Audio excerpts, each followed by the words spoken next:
வணக்கம். இனியவை கூற நான் உங்கள் கவி.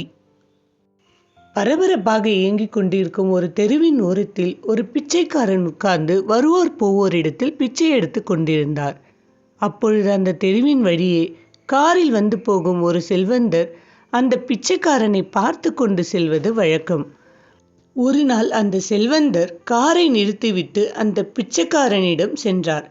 அப்பொழுது அந்த பிச்சைக்காரன் செல்வந்தனை பார்த்து, மகாபிரபு, ஏதாவது தர்மம் செய்யுங்கள் என்றான். அதற்கு அந்த செல்வந்தன் பிச்சைக்காரனிடம் கேட்டான், எவ்வளவு காலமாக நீ இப்படி பிச்சை எடுத்து கொண்டிருக்கிறாய் என்று.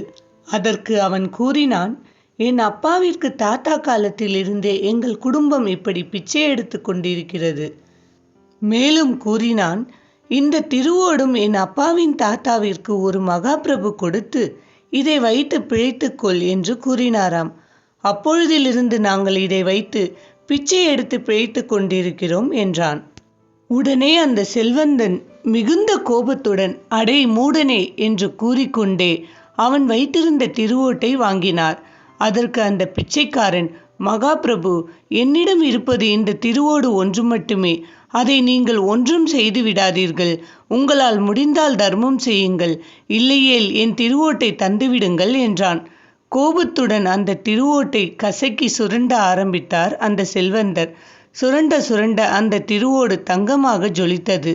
ஏனென்றால் அந்த செல்வந்தரின் அப்பாவின் தாத்தா காலத்தில் தங்கள் அரண்மனையில் செய்யப்பட்ட தங்கத்தட்டுகளில் ஒன்றுதான் அந்த திருவோடு.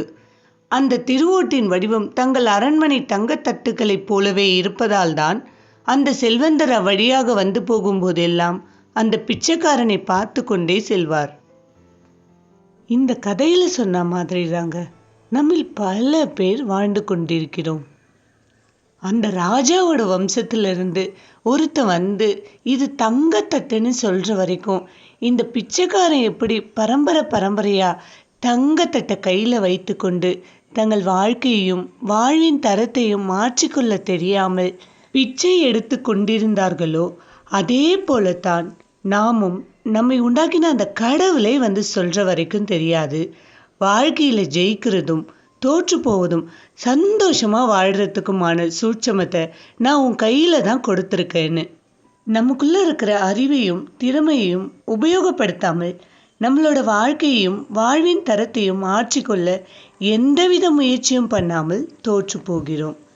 இந்த உலகத்தில் யார் ஒருவர் தன் அறிவையும் திறமையும் காலத்தையும் உபயோகப்படுத்தி கொள்கிறார்களோ அவர்கள் சாதனையாளர்களாய், படைப்பாளிகளாய், செல்வந்தர்களாய் வாழ்க்கையை வெற்றி கொள்கிறார்கள்.